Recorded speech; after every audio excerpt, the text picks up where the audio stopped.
So, hello, I'm Azra from Original Rock. Lovely to have you with us, Nige. How are you? I'm good, thank you. And it's my pleasure to be with you. Yes, lovely. So, let's make a start. I think, obviously, I've been around a Yeah, long time in the business. long time. Um, so with the release of, I say new album, but obviously your old songs and then a selection Yeah. of covers. Um, what's the story behind Origins of Aggression? Well, this year, 2025, is the 40th anniversary of the release of Power from Hell, our debut album. So it's kind of a celebration of that milestone, you know. I mean, not many bands are fortunate to reach that milestone. I mean, we've been around for 43 years, and the album's 40 years old. So Um, I mean, we're very fortunate to still be around playing these days and still doing well. So we felt it was definitely worthy of a celebration of that landmark. So original plan was to re-record the Power from Hell album, which on retrospect was kind of a little bit standard thing to do. You know, not really much thought behind it, and a few people kind of talked us out of it, if you like. Said, why don't you think about doing something else to celebrate that rather than.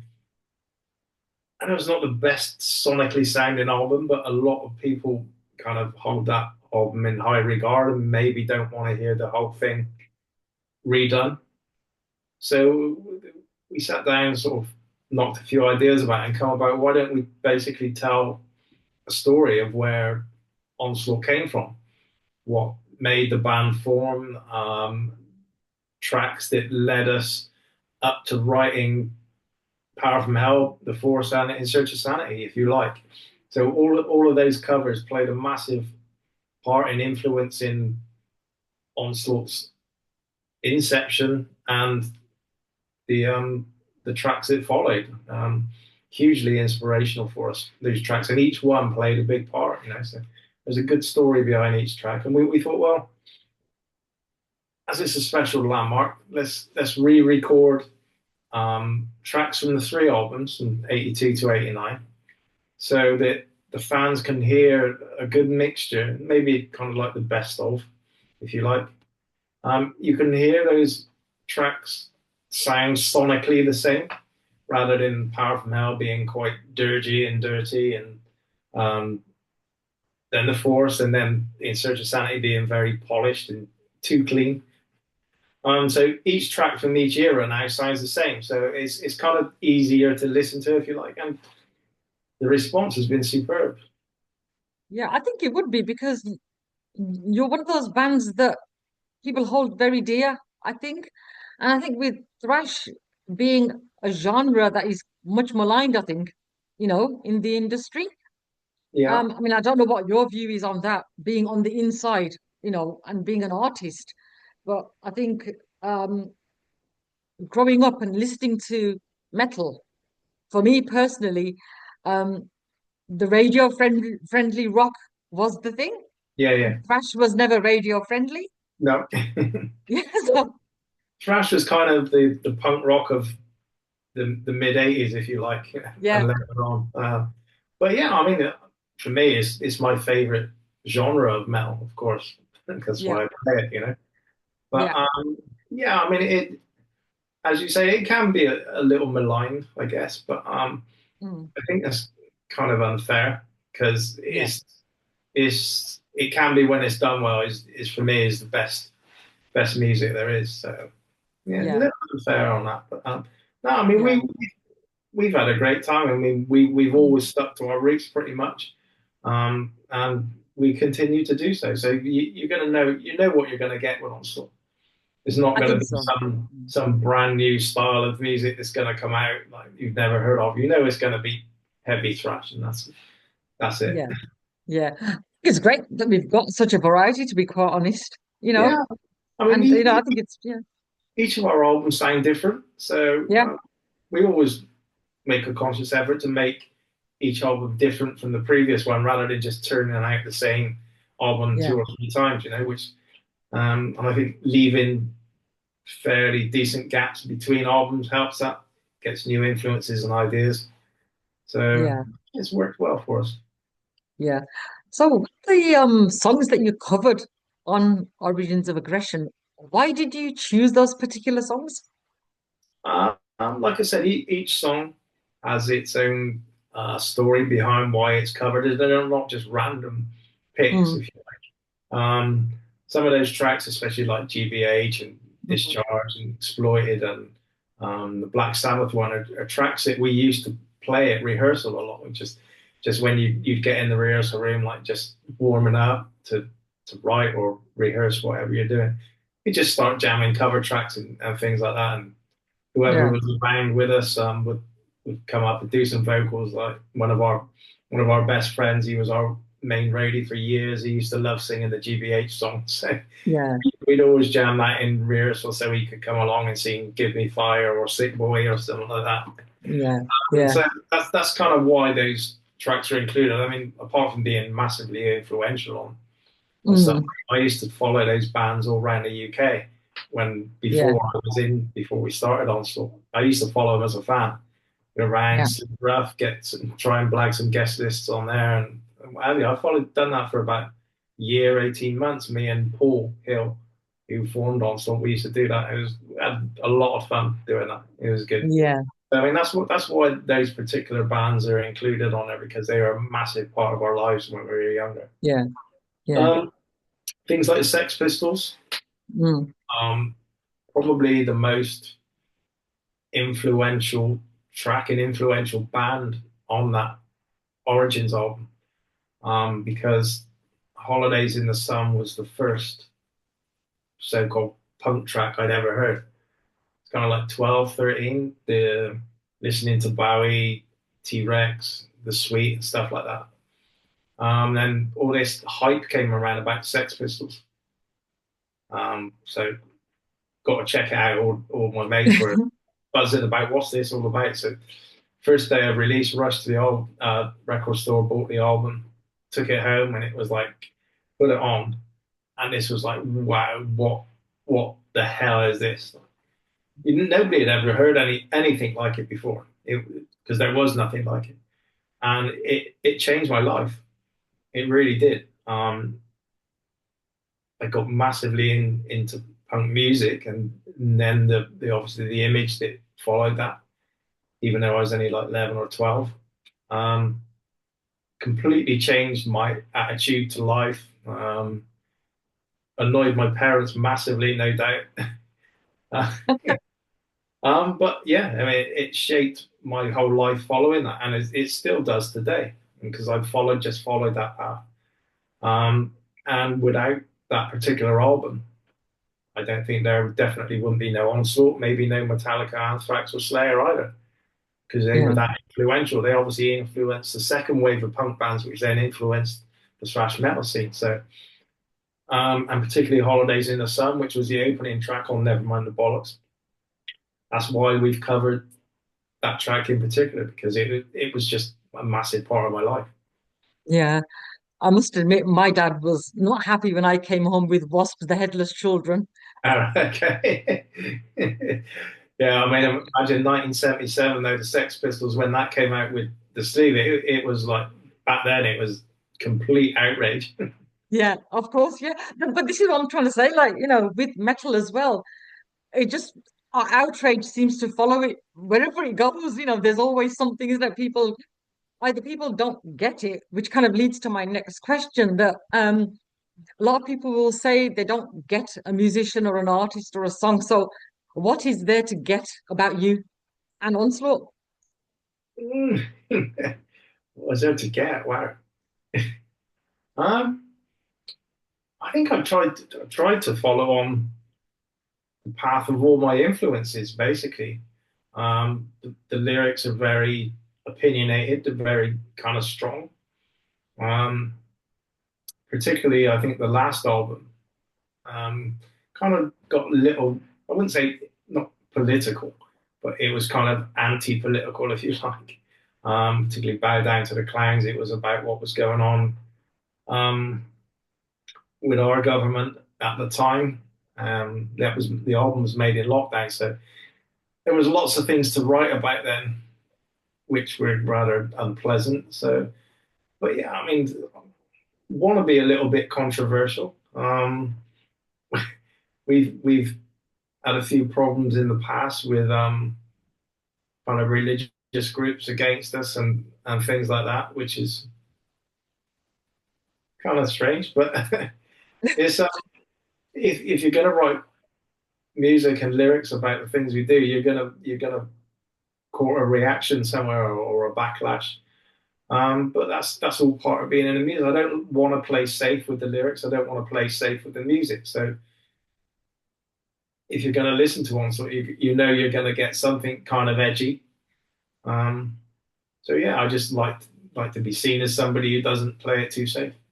Yeah, I think, with any kind of artist, whatever art medium you use to express what you're feeling, I think people say, oh, musicians shouldn't comment on political, issues. But the thing is, I don't think you can get away from that because you're writing about what you're feeling and what's going on and how it's affecting you, maybe, you know? Yeah, And it comes on to the sort of, again, like what they say, art is subjective, that kind of all links in because if something's happening that's bothering you, you know, you yeah, might the way you'll express it is you'll put it into a song. yeah. I mean, it's very difficult. I try not to get, or I definitely don't go down a particular political route, you know.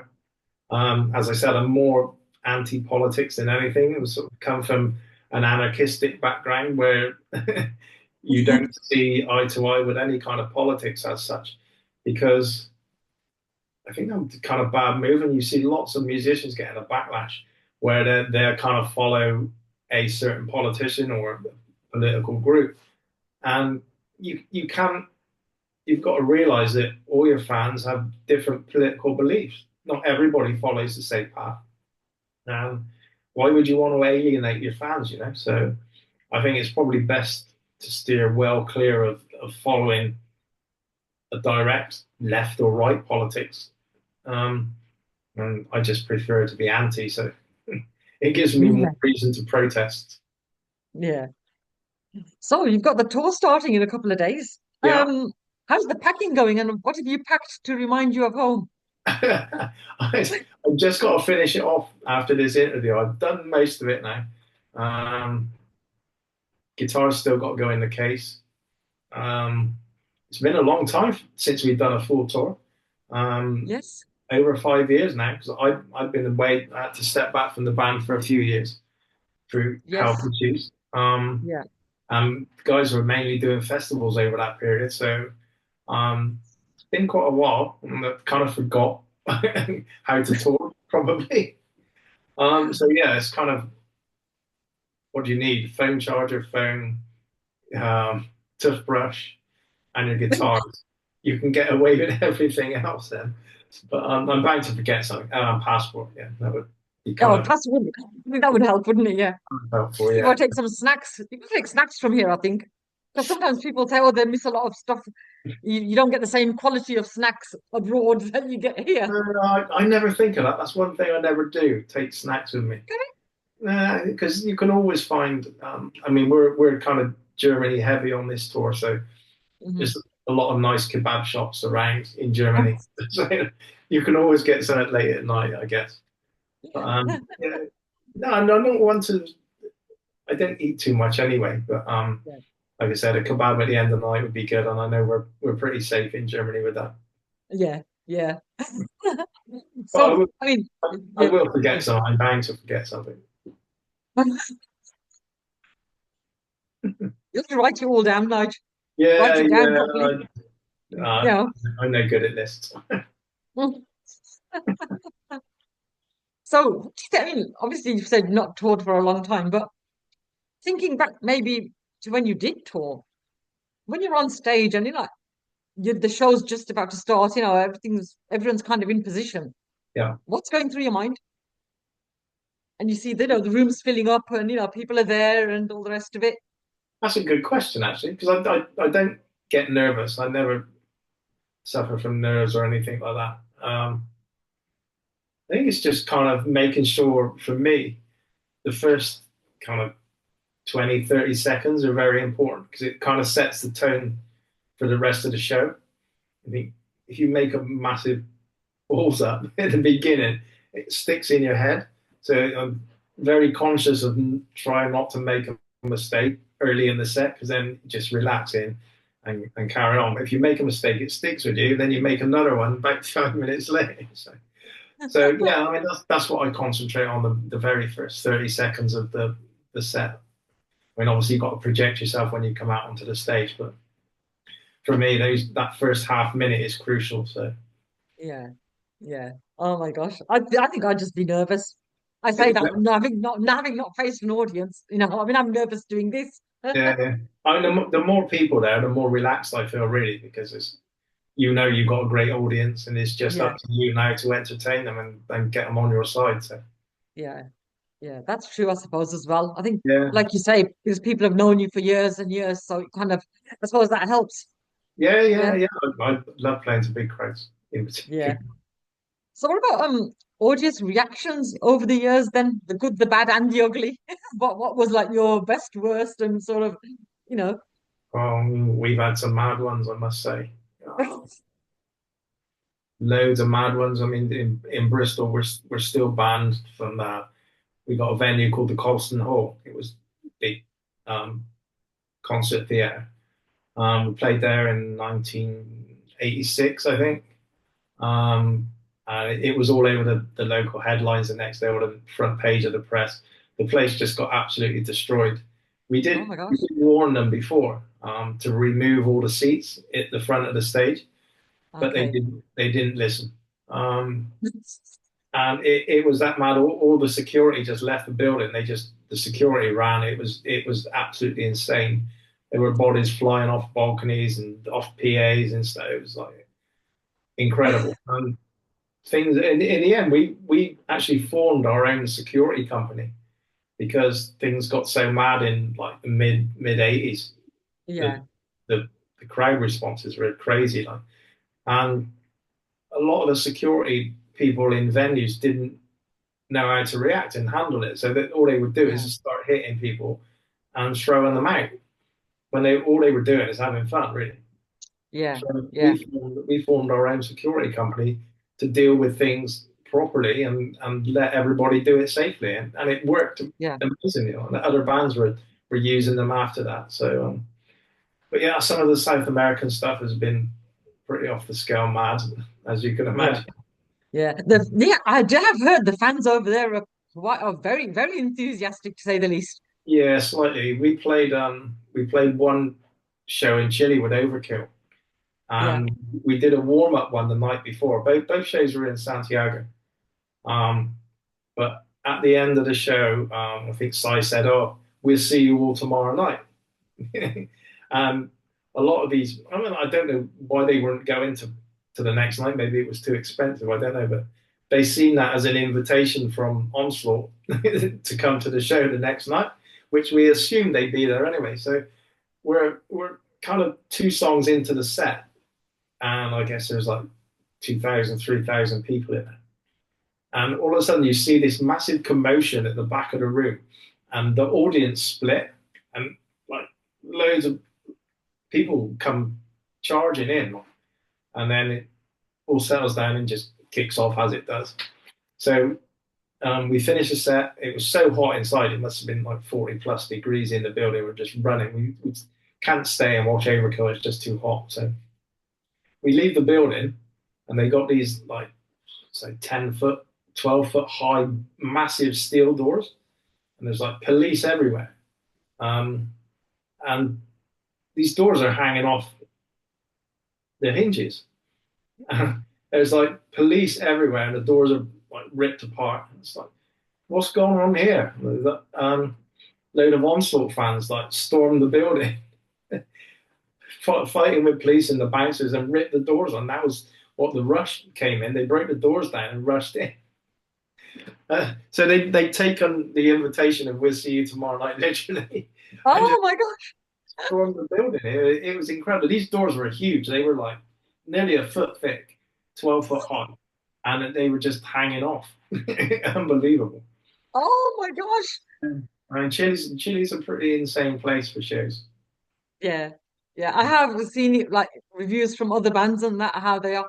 And I think what it is, to be quite honest, because places like that are so far away and you don't know when you're going to get to tour there. And I think a lot of Yeah, these places, they go quite a few years before they see bands that they love. yeah. I mean, And they love the heavier music out yeah. there. I mean, we used to go a lot, sort of 2008 onwards, and there weren't a lot of bands touring there at that Yeah. time.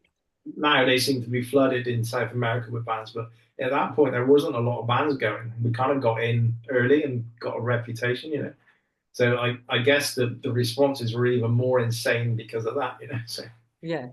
but Yeah. brilliant. We love going there. It's always mad. Yeah. I saw an interview with Incubus. This was a while ago.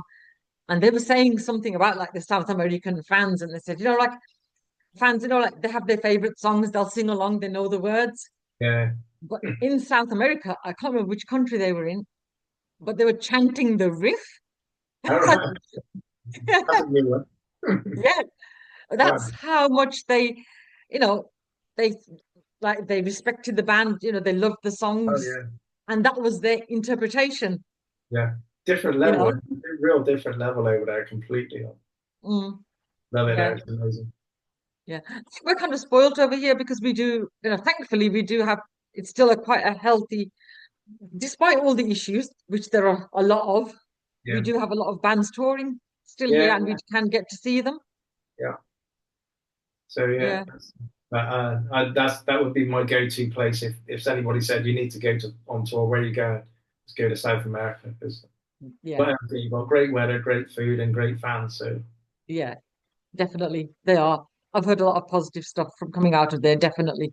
It's yeah, good. I think it's good for bands. It's good for your morale and your confidence as well. yeah, That's your job is to entertain and you're obviously doing a good job. yeah, for sure. Hmm. Let's go back to like the songwriting. So when you do your songs, what comes first? Is it the title, the subject matter, the melody? Is there a particular order? Yeah, for me, I like to. I always like to have a song title Okay. first, so you can paint the picture of the song. Hmm. Um, I'll give you a couple of examples. Like the last album, um, opening track was called "Strike Fast, Strike Hard." So kind of you know what's coming when you see that title. You know it's going to be Yeah. pretty flat out, Yeah. flat out aggressive. Um, and one on previous album six, I think we had a track called "Children of the Sand," which is kind of a lot more Middle Eastern influence sound. Yeah. A lot heavier, slower track. Kind of paints the picture, you know. So that's why I like to get the title first, and then Mm. you know where you're Yeah. going. You know what kind of music you need to go with that particular song title. Yeah. Sometimes I'll have a chorus and work to that, but mainly like to start with a kind of main riff or a chorus riff, and then and build from there. Yeah. Have you got a notebook of potential titles? Well, yeah, that's my phone nowadays. It's handy to have that because it's with you all the time. So Yeah. I've got it there now for the next album, which start to write soon. Yeah. Album title, all the song titles are in there done. I'm starting to paint the pictures for the Yeah. feel of the track. Loads of riffs put together. Um, Hmm. just starting to put the bits of the jigsaw together next Yeah. and start creating the full songs. But yeah, I got Yeah. all that in place, which is nice because an album title is always a tricky one. Yeah. Um, and then all the song titles to suit. So yeah, Yeah. I think being on tour might give you some more ideas. Traveling oh, around, you might pick up extra bits. you'd be amazed at what we come Yeah. up with. I remember when we did the a tour. I think it was previous to the Signs of Violence album, and we are just messing around in the van, and Jeff was singing. I think it was Simon and Garfunkel, right? The Sound of Silence. Is that or the Moody? I don't know who it was anyway. So that Yeah. It was, old yeah. Yeah. classic song, The Sound of Silence. And he was just singing along, and he come up with this, and he said, "Change silence to violence." Ah, Messing yeah, around. Album title, track title, that's it, done. So just little things like messing about. We're always coming up with stuff, just fooling around and messing around with words and coming up with new yeah, ideas. So yeah, it's always a good inspiration for picking up things like that. yeah, yeah. I mean, the author Ian Rankin did say he was interviewed by somebody, and he said writers have a what you call a magpie mind because whenever they're out and about, they pick up things here and there, Yeah, you yeah, know, yeah, and then definitely. use that.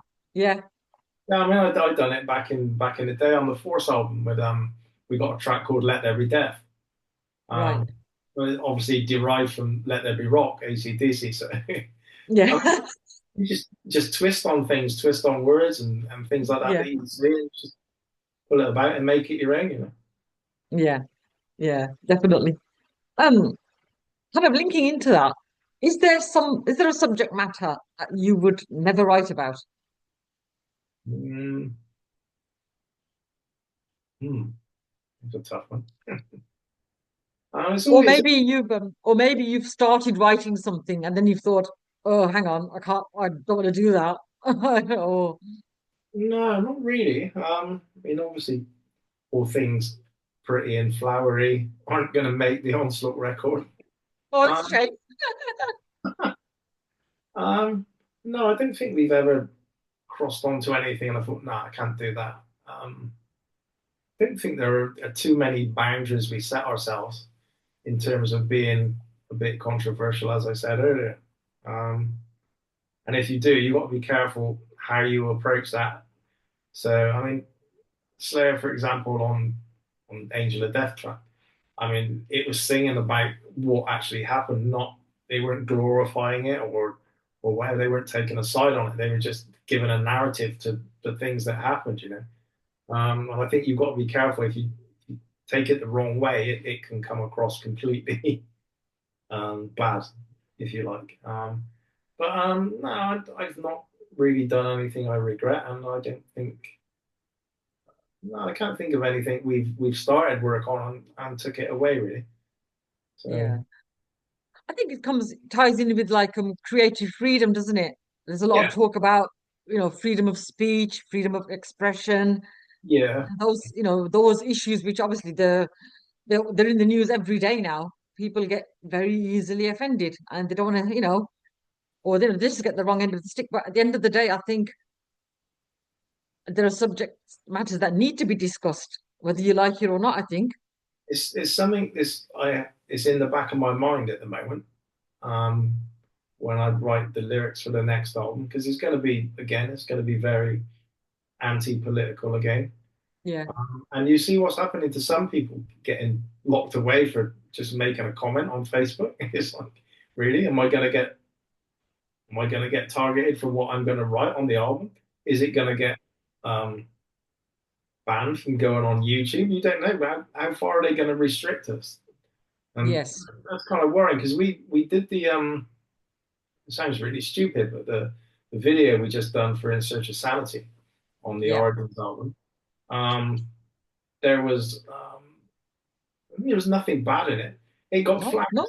The label promoted it on YouTube, and it got flagged for allegedly there were zombies in it or something.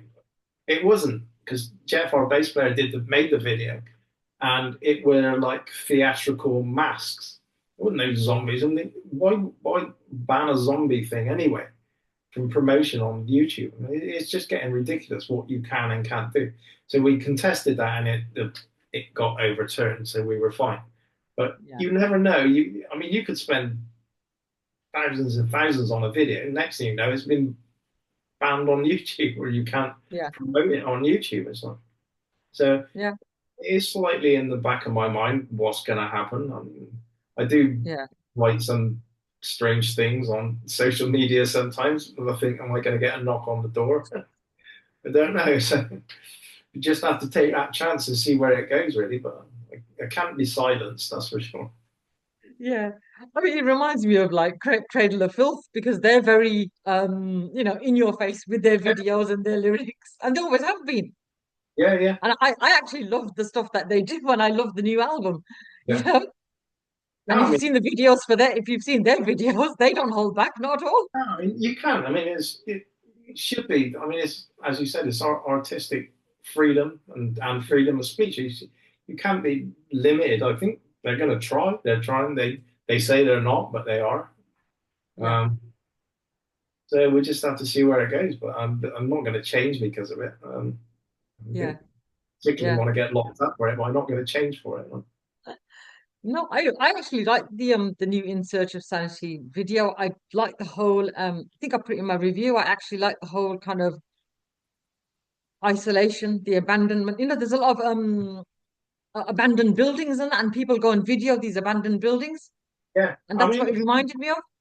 yeah, I mean, it's a lot darker than the original version. And we want to reflect that with the video, you know. So it's I'm happy with it. I mean, that was the whole In Search of Sanity album kind of bothered me because it caused us a lot of problems back in the day. Great selling album, and I love the songs on it. But at the end of the day, it was like I call it Onslaught Light because it was kind of watered down by the record label. It was mixed very cleanly, and the guitars aren't heavy enough, and this and that. But I think the version we've done now is where I want it to be, and I think the video really brings that dark imagery along with it as well.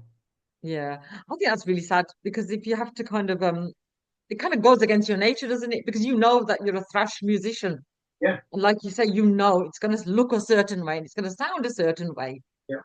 I mean, they signed the band after Power from Hell and the Force, and then they Yeah, tried to dilute the band's sound. What was the point? You signed us as a heavy dark band, and then you want to turn us into something we're not. And yeah, that was the crux of the story, basically. yeah. I think it happens to a lot of bands, though, don't they? A lot of musicians. I Yeah, think across the board, any genre, it happens. They get signed, yeah, and then they start putting in all the conditions, right? Don't do this, don't do that. You can't say, exactly. whatever. Yeah, they did, and they certainly put loads in, and it was.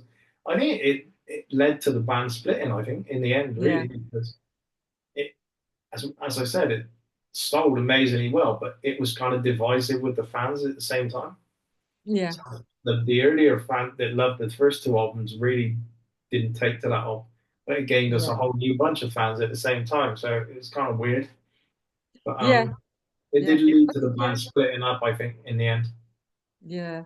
It's really sad. I think it happens a lot. I think it does happen quite a lot, and it's quite, across.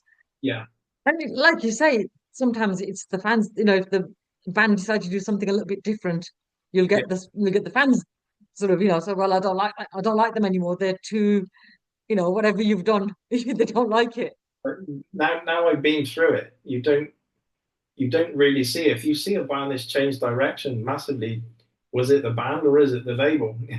that kind Yeah, of kind of nowadays, because as you said, a lot of bands do immediately go off in a different direction, yeah, and makes me wonder when you see that now, because they're obviously at the time they're not going to come out and say the label are yeah, controlling us, wanting us to do this. They're not going to say that. I mean, we didn't. But I can obviously speak freely about it now. So. But yeah, yeah, it makes you wonder. yeah.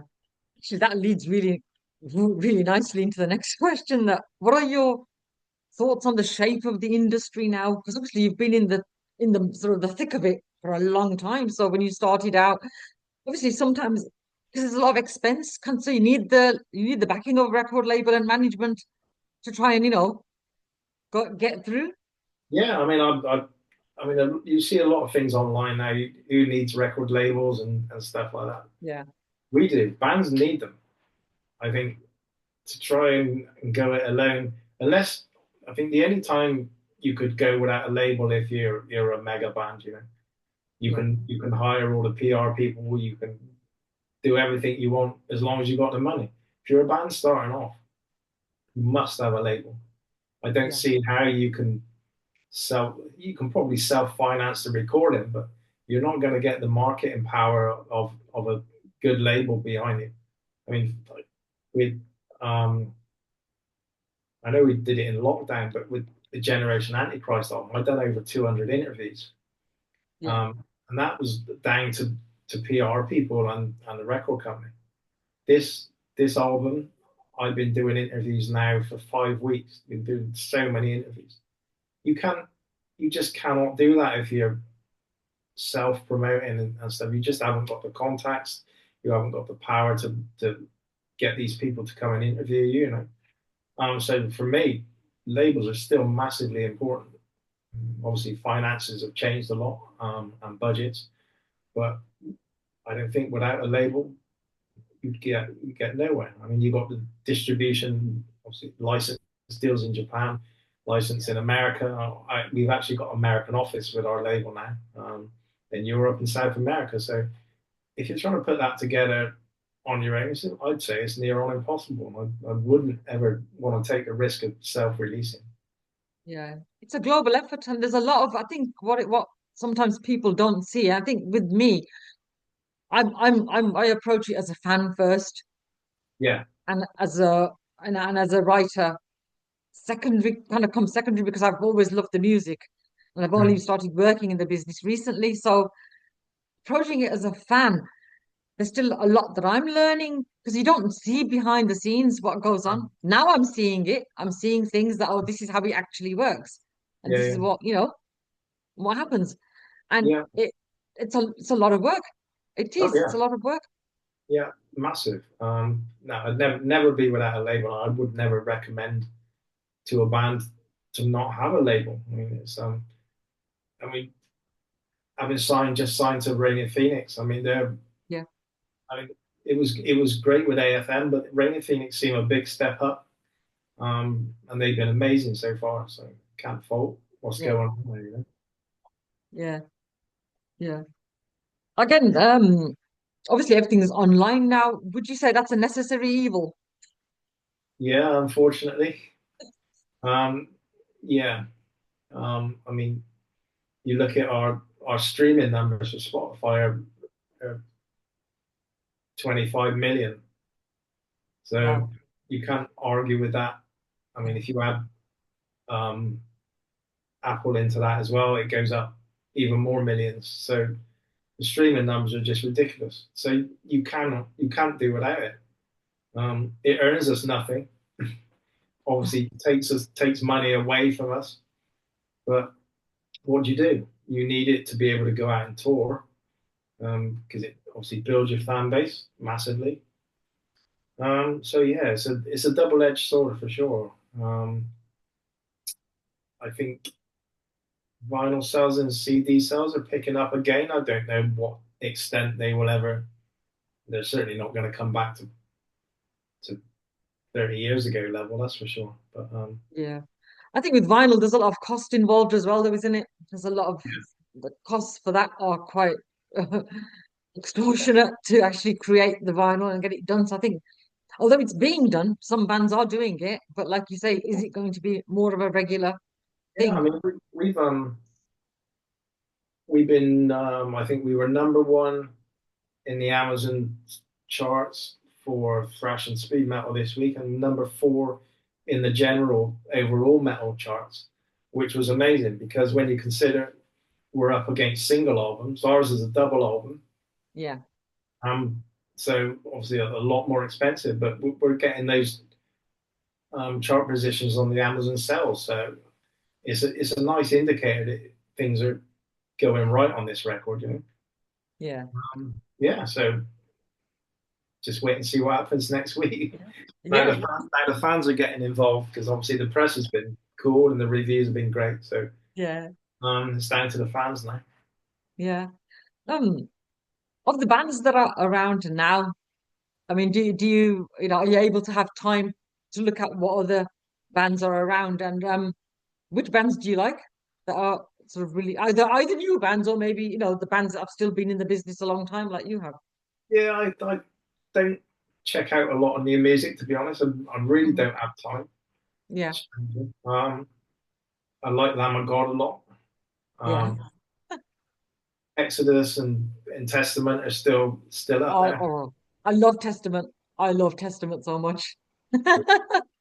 Um, a band I do like a lot. I mean, they toured with us in China. Are a band called Angela Zapatrida from Spain. A very good band. Yeah, yeah. I saw Anthrax a few years ago when they came to Birmingham, and it was Municipal Waste supported them. That was a great gig. Yeah, cool. Yeah, My Yeah, first time seeing Municipal Waste, I did like them. I'm still pretty old school. I still like to go to Yeah. some punk gigs and stuff like that, and so still a Yeah. punk rocker at heart. So, thinking about your musical journey, like, from when you started and, going through everything, the good, the bad. Um, what was your kind of pinch me, is this real moment that, this is actually happening? I am now a musician. Well, the I think the one of the best moments was again going back the Motorhead tour we did, Orgasmatron tour in Oh, yeah. Okay. 1987, I think. And the first night we played, um, we heard the tour manager was quite strict. Motorhead's tour manager was very Mhm. strict, so we thought, right, we need to be on best behavior. We're young kids who didn't really give a toss about anything, sort of played by our own rules. But we thought, okay, we better behave this time. So played the first show, quickly got off stage very quickly, back to the dressing room, finished our set on time. Brilliant. And knock on the dressing room door. It's like opened up. Is Lemmy stood there? It's like, okay, we'd not met him before because this was the first night on the tour. Um, he said, "Right, you lot, back out on that stage now. They want more because the crowd was amazing." So he knocked on our door, get out there and play another track. And that was amazing. The next night we played in, I think it was in Naples in Italy, in this massive tent. Like there was like 6,000 people in this like kind of circus tent. And Phil Taylor introduced us for the first time, and then he introduced us every night for the tour. And we actually blew Motorhead off stage that night. It was incredible. It was kind of a bit nervous, really, because Motorhead come on and the crowd was still shouting Onslaught, Onslaught all the time. I was like, oh no, we don't want this happening so early on the tour. Like, but Motorhead didn't care. It's like they're Motorhead. Uh, they Mm. they just took us under their wing and just did everything, gave us everything, and it was like that was when you kind of knew you'd arrived in music when you've got those guys looking after you. Yeah. I think Motorhead, that's one of those names that um is very precious, I think, and it, Yeah, it means a lot to a lot of people. yeah, And yeah, I very think with much. them, I think, like you say, I think because they know what they bring to the audience, they know what they bring to the table. So I think, there's that confidence that they have, not arrogance. I don't think it's arrogance. I think it's Oh, just confidence, and a love for the craft. yeah, yeah, And because they have that, I think people recognize it, and yeah. that's why people are drawn to them. And I think, maybe there's not many bands that have that. No, definitely not. No, I've never come across another band who we've toured with or been played shows with that have that kind of attitude that they had. Very special band. Yeah, yeah. Um, so is being a musician all you thought it would be? Eh, yeah, when it's good, yeah, when it's good, Yeah. it's very good, and when it's bad, it's not not good. Yeah. But Oh, yeah. I mean, there's a lot of highs, obviously, but a lot of traveling as well, which people don't ever see or understand. Yeah. Um, I think you've got to be a special kind of person to be able to tour. Um, it's very hard, and you've got to be kind of mentally strong to do it. Um, Yeah. I don't think everybody's cut out for that. Um, for Mm. example, when we went to South America, I think the first or second time, we did 22 flights in 20 days. Oh, You're kind of coming off stage in that kind of heat, yeah. soaking wet, straight to the airport for the next show. It was absolutely brutal. And Yeah. then another one, we did 42 shows in 42 days Wow. in America and across Canada. And we were doing 12-hour drives. So again, we off stage drive for 12 hours. Yeah. People don't understand that. They just see you at the show and that's it. They don't see what you go through to get there and how much you put your Yeah, body and mind through. It's incredible. yeah. But I think coming back to the last point, it's because you love what you do. I think Yeah, that you do it, yeah, yeah. and You have um, to. yeah, you have to do that though. If you want to kind of reach out to as many fans as possible, then the traveling is all kind of part and parcel of it, Yeah, it's But like you say, it's one of those things. I think going back to my earlier question about what are you packing? I mean, if you're a person that misses certain things yeah, and you can't live without certain things, and you're like, well, I can't get this into a suitcase. Oh, what am I yeah. going to do? I mean, we I remember somebody turned up on the first day of the tour once. I think we didn't even have a trailer. I think we had a splitter bus. He Okay. turned up with like 4 or 5 suitcases. It's like, what are you doing? What are you doing? It's like, where is all this gonna go?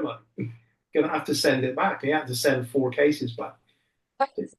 One small suitcase. That's all you're getting away with. You can't Yeah. just take any more. You have to be a little bit smelly sometimes. It's the way it is. I mean, the fans don't see that, hopefully, or smell that. But you've got to do it because it needs must. You need the space for equipment, so you have to travel light and Exactly. grab a laundrette or whatever, or washing machine when you can, and grab a shower when you can. So Yeah. it's not easy. Yeah. I've been in a few sweaty pits, so Yeah, I've nice. been in the wall of death as well, believe it or not. Yeah, it can be brutal, I must say. Yeah. Yeah, it was. I went over the barrier. Yeah, My midsection was just in half. got to be done. I was in agony for days, but yeah, here I am, ready for the next one. Yeah, of course. Yeah. Um, so tell me something about yourself that nobody would believe. Yeah. I myself, and nobody would believe. I don't know. I'd say something about the band that nobody would believe, or not many people do, and they find it very funny. Okay. Our first show in China when we went there was with the Backstreet Boys. Like, really? Yeah, yeah, that's one that people were like, really, as you did, as you just did then. Yeah, very true. First show in China we did was with the Backstreet Boys. Wow. Maybe you should cover one of their songs in a Yeah, really kind of a thrash version of The Shape of My Heart or something. yeah, get them involved and do something. It would be kind of massive. Yeah, that would be really interesting, especially considering Cradle of Filth have just worked with Ed Sheeran. Yeah, I haven't. Have they released anything about that yet? I heard it was happening, but I haven't heard any news. Yeah, I haven't seen anything on a release because Cradle of Filth have released a new album this year. Yeah, Not seen anything about that, but yeah, there is something happening, or it's been done, but it's not been released yet or something. they're So they're yeah, from the why same not? they're from the Let's get same the neck of the Backstreet woods. Boys on Yeah, this. you never know. You never know. I never know. They're from the same. Interesting. They're from the same part of the country, aren't they? Cradle of Filth and Ed Sheeran. I think from over east of the Yes, country. they are from. Yeah, yeah. I don't So know yes. where the connection came from. That'd be quite interesting. I'll have to ask Danny when I see him next. Oh my gosh, yes. I met him once. I was stalking their tour bus when they came to Birmingham. Yeah, he's a big Onslaught fan, Danny. So Oh, that's good. yeah, Oh, yeah, yeah. I do like Cradle of Filth. I do. I love the new album. But yeah. yeah, So I met him and it was when Lindsay Schoolcraft was in the band. yeah. So I was waiting outside the institute and thankfully they obliged. We'd had some photos and that. So I gave them some toothbrushes and some toothpaste for the tour. Different. I try to be. Whenever I try and meet bands, I always try and sort of give them something that would help them on the tour, Yeah, yeah, you that's know? good. Yeah. Um, so if you had a genie, what three wishes would you ask for? Oh, um, obviously to be hugely wealthy. Um, obviously great success for the band. and uh, eternal health for myself and the family. Definitely. I think health has got to be that. For me, health would be the top because you got your health, you can do anything. Yeah, yeah. Having been away from the band for 3 years for health reasons, I guess. Yeah, Yeah, you should be definitely. top of the tree. Yeah, yeah. Yeah. So yeah, Good, good to have you still with us. yeah. Thank you. Um, if you could be a superhero or a supervillain, what would you be, and what would be your power? Wow, he's tough. Maybe a superhero, super villain. Super villains are cool, aren't Sometimes the villains are better, aren't they? they? Yeah. What would superpower? Thinking being invisible is kind of cool. So you can Same as me, being yeah, invisible. yeah. I think it would be a good one. I mean, you can get away from certain situations or put yourself in certain situations where people obviously don't know you're there. So it can be very useful There you go. You've mind read my next question. So, if you could be a fly on the wall in any scenario, what would that be? in any scenario. Yeah. Oh wow. I would like to be a fly on the wall at one of these World Economic Forum meetings, the alleged New World Order, and see what they're actually concocting for the rest of the world without a mandate. Oh gosh. I really don't trust these people. Yes. And if half of what you hear is true, it's extremely concerning. So, Yeah. yeah, I'd like to be a fly on the wall there, I think, and see Yeah. what Bill Gates does really want and the rest of it. Yeah. Some of it's quite scary what you read. Yeah. Definitely. It's Yeah, like you say, because we're not privy to what they're thinking. yeah, It makes it a lot worse. yeah. I know that's the thing because you start adding bits yourself, then, don't you? Yeah. Yeah. So I would like to hear that straight from the horse's mouth, really. Yeah. That would be good. Yeah. Maybe one day. I don't know. Um, so would you ever, if it was offered, would you ever do something um, like in 2015, there was a band called The Defiled. I don't know if you remember them. So they did a set on a floating iceberg. They went Oh, somewhere. Yeah. Would you do something like that ever? Like yeah, something quirky and unique like that? yeah. That sounds amazing.